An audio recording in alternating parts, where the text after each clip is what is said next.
Assalamualaikum Ibu Weni. Waalaikumsalam Ibu Rulis. Maaf boleh mengganggu waktunya sebentar Bu? Boleh Bu Rulis, silakan. Ada apa Bu Rulis? Kelihatannya dari muka Bu Rulis ada sesuatu yang mau Ibu bicarakan dengan saya. Ya Bu, saya sangat ingin bercerita dengan Ibu Weni. Sudah beberapa hari ini sebenarnya saya lihat, tapi Ibu Weni seperti sibuk sekali. Makanya hari ini saya memberanikan diri. Apakah Ibu punya waktu? Oh, hari ini saya tidak ada pekerjaan apa-apa Bu Rulis, saya juga lagi santai. Silakan Ibu Rulis mau bagaimana? Mau cerita apa atau gimana? Ya. Saya akan menceritakan permasalahan saya di kelas Bu. Saya ini kan seperti yang Ibu tahu baru pindah ke SD 9 Mula Ulu ini tahun ini, dan saya ditunjuk menjadi wali kelas 6. Nah, di kelas 6 itu ada satu orang anak. Siswa saya itu jumlahnya 12 orang. Satu orang anak ini belum bisa membaca. Bahkan huruf saja masih harus didektekan. Jadi saya bingung Bu menghadapi anak ini. Bagaimana ya caranya supaya anak ini bisa membaca sampai nanti dia bisa lulus. Kan malu tuh kalau misalnya dia di SMP nanti melanjut tapi belum bisa membaca. Nanti anak ini sendiri yang akan dilema. Saya takut karena anak ini sama sekali tidak idiot, sama sekali tidak ada penyakit apapun saya lihat. Tapi saya masih bingung kenapa dia belum bisa membaca sudah kelas 6. Oh, begitu ya Bu Rulis ya. Anak ini sudah kelas 6. Kira-kira saya mau tanya nih Bu Rulis. Anak ini dulunya mulai tidak bisa membaca itu atau gimana ya? Kelas berapa mereka udah tampak anak ini nggak terus-terusan nggak bisa membaca sampai dia di kelas 6 masih tetap tidak bisa membaca, gimana Bu Rulis?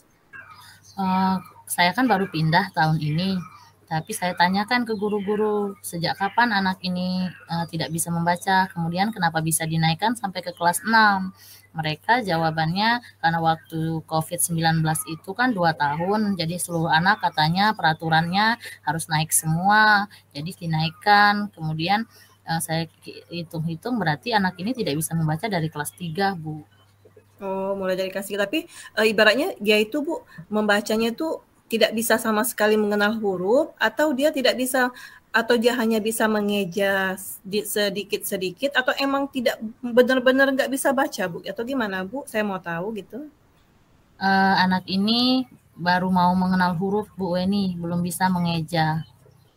Oh, baru mengenal huruf, tidak bisa mengeja. Saya mau Ya, tanya Bu Ruli, selama Ibu menemukan ini udah baru semester 1 ya Bu ya, menemukan ada siswa di kelas 6 yang tidak bisa membaca.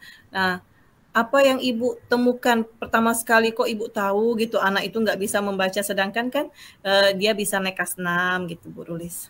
iya, karena kan saya kira anak di kelas 6 ketika kita memberi tugas, misalnya menjawab soal, bisa mereka menjawabnya dengan baik, kan sudah kelas yang paling tinggi tuh, saya kira seperti itu. Tapi anak ini setiap kali saya beri tugas, apalagi jika soalnya itu saya dektekan, tidak saya tulis di papan tulis, dia tidak pernah mengumpulkan tugasnya Bu, selalu kosong saja kertasnya. Bahkan cuman ada namanya, itu pun namanya tidak lengkap dia menulisnya, cuma nama panggilan. Jadi saya Oh, saya bertanya dengan anak-anak, kata anak-anak, "Bu, memang si A belum bisa membaca," katanya seperti itu. Makanya saya dekati, Bu. oh gitu Bu ya. Itu pertama sekali Ibu menemukan bahwa anak itu tidak bisa membaca. Terus selama ini Bu, apa saja yang sudah Ibu lakukan setelah Ibu menemukan ada siswa di kelas yang tidak bisa membaca? Apa saja yang Ibu telah lakukan selama ini untuk melatih anak itu agar kan udah mengenal huruf nih sekarang, agar dia bisa mengeja dulu Bu. Apa yang sudah Ibu lakukan Bu? Jadi saya kan karena merasa anak ini harus ditangani dengan cepat, diberikan solusi dengan secepat-cepatnya. Jadi saya panggil, saya menghadap ke kepala sekolah, saya minta waktu untuk anak ini diperlakukan secara khusus.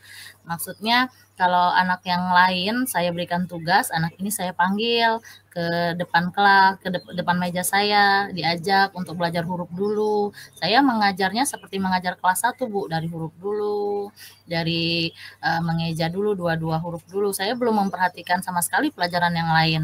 Kemudian kepala sekolah juga memberi izin kalau misalnya anak ini ada, misalkan di sekolah ada kebersihan atau apa, anak ini khusus dipanggil, saya yang memanggilnya ke kelas untuk diajari membaca. Oh gitu. Ide yang Ibu lakukan selama ini sudah baik menurut saya, Bu ya.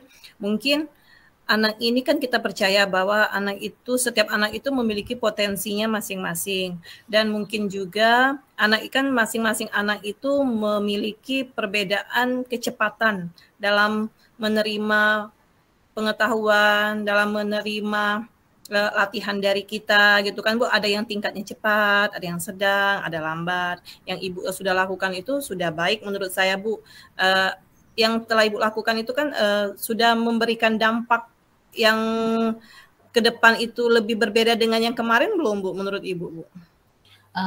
Saya lihat anaknya sudah mulai membaik Bu, tapi sepertinya saya butuh kerjasama dengan rekan guru yang lain, karena kan di kelas itu tidak hanya saya yang masuk, ada guru olahraga, ada guru agama. Jadi sepertinya saya coba nanti minta juga kepada 2 guru itu untuk memperlakukan anak ini seperti saya. Saya juga sudah memanggil orang tuanya, mengatakan bahwa anak mereka sepertinya kalau mau diluluskan sangat berbahaya, tapi kalau tidak diluluskan juga kasihan kan, dia sudah badannya sudah tinggi besar seperti itu. Kalau orang tuanya sih pasrah saja Bu, karena memang katanya anaknya ini malas di rumah, tidak pernah mau belajar. Jadi saya beri semangat lagi ke anak ini. Oh, gitu. Bagus Bu, idenya sudah bagus, langkah yang Ibu lakukan sudah bagus juga.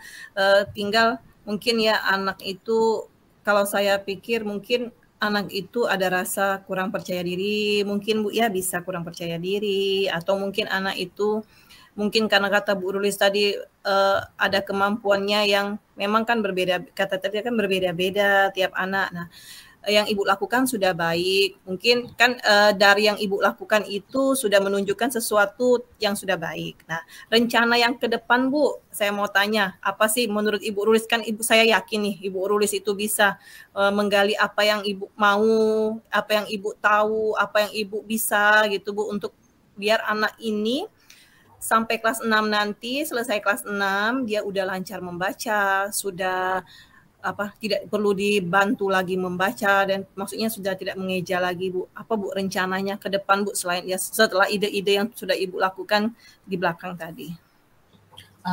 Sepertinya Bu, saya akan terus melatih anak ini. Saya akan panggil setiap hari ke meja saya, dengan guru-guru yang lain juga saya akan titipkan anak ini, supaya dia kan kalau misalnya terus belajar setiap hari, ya mudah-mudahan dia bisa membaca nanti setelah tamat di sini. Dan saya akan minta lagi dukungan dari kepala sekolah untuk meminjam buku-buku yang kelas 1 dulu, karena kalau langsung buku ke kelas 6 agak susah kan anak-anak ini belajar membacanya. Saya juga jadi bersemangat ya Bu, kalau misalnya lihat anak ini kemarin-kemarin belum bisa huruf, sekarang sudah bisa mengenal, tinggal saya aktifkan lagi atau lebih sering lagi melatihnya supaya anak ini bisa membaca Bu. Seperti itu yang akan saya lakukan. Oke, sepertinya Bu, rencana yang Ibu lakukan untuk ke depan itu sudah bagus Bu. Menurut saya sudah bagus Bu. Sudah ada lebih lagi mendekati anak itu kan Bu ya. Semoga rencana yang Ibu lakukan itu berhasil. Kemudian anak yang tidak bisa membaca itu bisa, setidaknya sudah bisa mengeja di semester 1 ini, ke depannya sudah lebih lancar lagi. Jadi kan di kelulusannya semua anak kelas 6 itu sudah bisa membaca semua pas masuk SMP-nya. Oke, kira-kira begini Bu Rulis, dengan melaksanakan rencana yang Ibu lakukan nanti, saya mau tahu nih kapan lagi Bu Rulis mau bercerita dengan saya Bu. Saya udah, alhamdulillah Bu, rencana saya udah tercapai nih Bu, sudah terlaksana, anaknya sudah bisa membaca. Kira-kira kapan Bu kita bisa saya dapat cerita lagi Bu? Iya, terima kasih loh Bu Weni. Saya sangat senang sekali bisa bercerita dengan Ibu dan bertukar pikiran. Jadi saya bisa menimbulkan semangat saya lagi. Saya kira tadi saya sudah hampir putus asa Bu bagaimana menghadapi anak ini. Ternyata saya bisa, sepertinya saya yakin dengan diri saya sendiri, saya bisa menjadikan anak ini supaya bisa membaca. Saya yang akan ajari seperti saya mengajari anak saya sendiri di rumah. Jadi saya kira saya minta waktunya sekitar 3 minggu lagi lah Bu, sekalian saya bisa tahu kemampuan anak ini sudah sampai mana, nanti akan saya ceritakan lagi ya Bu, sekali lagi.